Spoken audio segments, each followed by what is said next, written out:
89 में क्या हुआ कि उस समय तक लग रहा था कि मुसलमानों को उतनी ज्यादा चिंता नहीं थी, उन्हें लगा कि बहुत ज्यादा खींच रहा है ये पूरा मामला। और लेकिन वामपंथी 89 में आते हैं और जी वो इनको विश्वास दिलाने लगते हैं कि मुसलमानों को अपना दावा मजबूत करना चाहिए और हम लोग तुम्हारा डिफेंस जो है जी कोर्ट में रखेंगे। वो बताती जी हैं कि कोर्ट में ये लोग कभी गए नहीं, ये जो तमाम बड़े इतिहासकार हैं जी जिन्होंने जी ये जी बात जी जी है, प्रमिला जी थापर है, ये जी जी लोग जी कभी जाते नहीं। और 89 में वो मोड़ आता है जब लीगली जी एक एक ट्विस्ट ले लेता है, एक टर्न ले लेता है ये पूरा का पूरा मामला।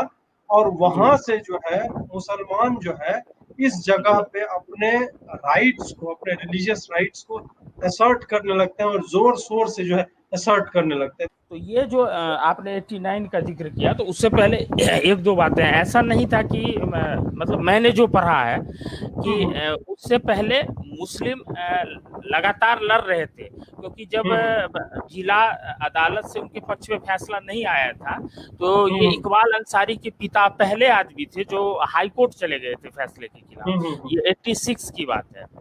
जी 89 इस लिहाज से महत्वपूर्ण है कि ये वामपंथी इतिहासकारों ने, चूंकि वो सत्ता के करीब थे, जो नाम जो थे, उन्होंने इनको यह भरोसा दिलाया कि भाई आपको पीछे हटने की, मतलब कहीं भी अगर सोच रहे हो तो उसकी जरूरत नहीं है, क्योंकि सब हम्म कुछ आपके पक्ष में है।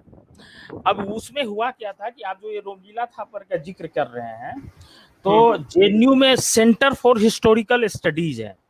हम्म। उसमें 25 साहित्यकार, जिसमें रोपीला थापर, कुछ नाम मुझे याद है बता देता हूँ, रोमीला थापर, बिपिन चंद्रा, जिनकी हम सब लोगों ने किताब पढ़ी है किताबें पढ़े इतिहास थे, की, हाँ। हाँ, हरवंश मुखिया, फिर सुवीरा जायसवाल, जो बाद में सुप्रीम कोर्ट में भी उनका जिक्र आता है मामले जाने के बाद, के मीनाक्षी, मुजफ्फर अली हम्म बेग, ऐसे नाम थे।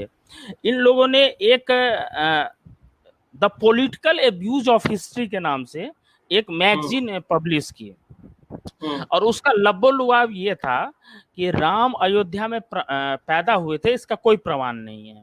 और हम्म दूसरी बात जो इसमें कही गई थी वो कि मीर बाकी ने मंदिर तोड़ के मस्जिद बनाई थी, इसका भी कोई प्रमाण नहीं है। मतलब हम्म ये बता रहे थे कि राम काल्पनिक है। बाद हम्म में इसी, ये जो डॉक्यूमेंट है, इसी का इस्तेमाल आपको यूपीए की सरकार ने जब सुप्रीम कोर्ट में हलफनामा दिया था कि राम काल्पनिक है, हम्म। यही आधार था उनका भी। तो इन्होंने अच्छा। 89 में ये किया। उसके हम्म बाद वामपंथी नैरेटिव कैसे गढ़ते हैं।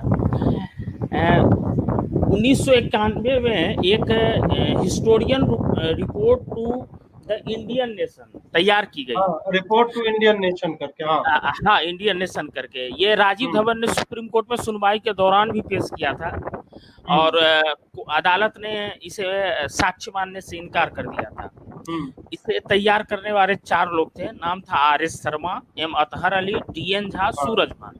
हम्म। ठीक है। अब ये रिपोर्ट क्या कहती है, ये रिपोर्ट भी और वही बात एक है। बात और, एक बात और अजीत जी, जी कि इन चारों में से कोई भी मेडिवल हिस्ट्री के भी नहीं, मॉडर्न हिस्ट्री के प्रोफेसर और इस तरह के लोग थे। तो कुल मिलाकर इन चारों में से कोई भी इस पर्टिकुलर विषय पे, जो कि राम भगवान के अस्तित्व से जुड़ा हुआ है, इस जी पर्टिकुलर विषय से इन चारों में से किसी का कोई भी लेना देना नहीं था।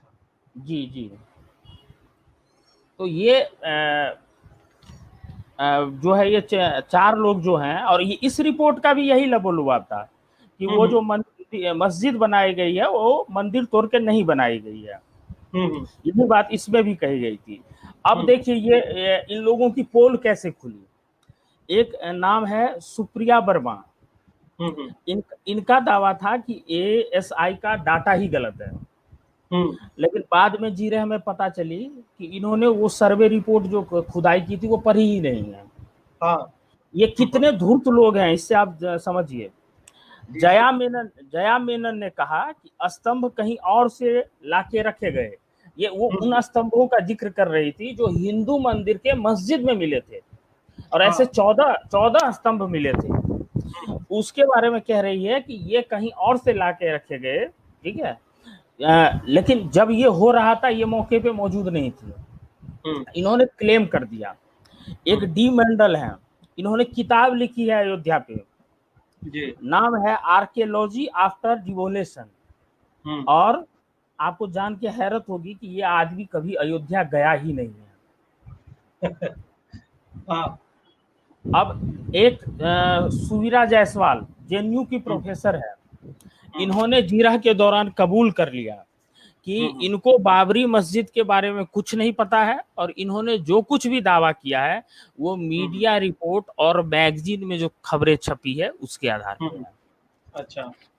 फिर एससी मिश्रा इतिहासकार हैं ये, इनको कोर्ट में जीरा के दौरान पता चला कि जजिया कर क्या होता है ये पता नहीं। अब देखिए इतिहासकार हैं ये। हाँ। और इनका दावा था कि बाबरी निर्माण पर इन्होंने बहुत सारी किताबें पढ़ी हैं। जब पूछा गया तो इन्होंने कहा कि इनको एक किताब का नाम याद नहीं है।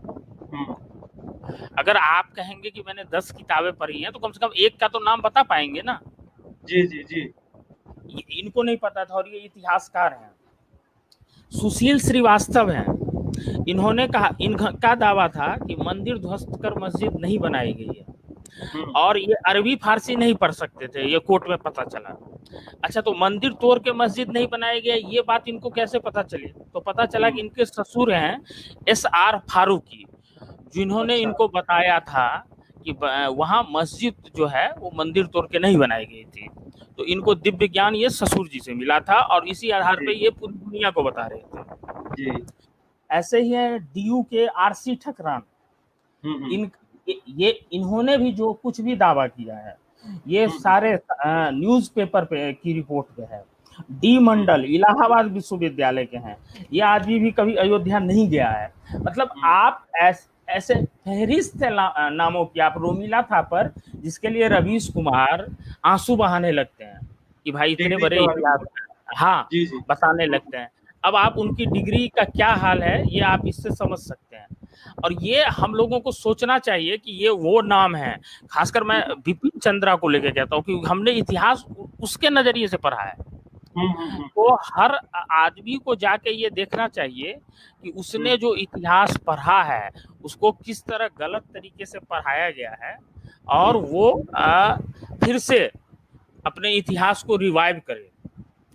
और यही जो प्रोपेगेंडा इन्होंने रच के, इन्होंने जो आपको हिंदू पहचान पे शर्म हो, ये सब कुछ इन्होंने इसी प्रोपेगेंडा के तहत किया है।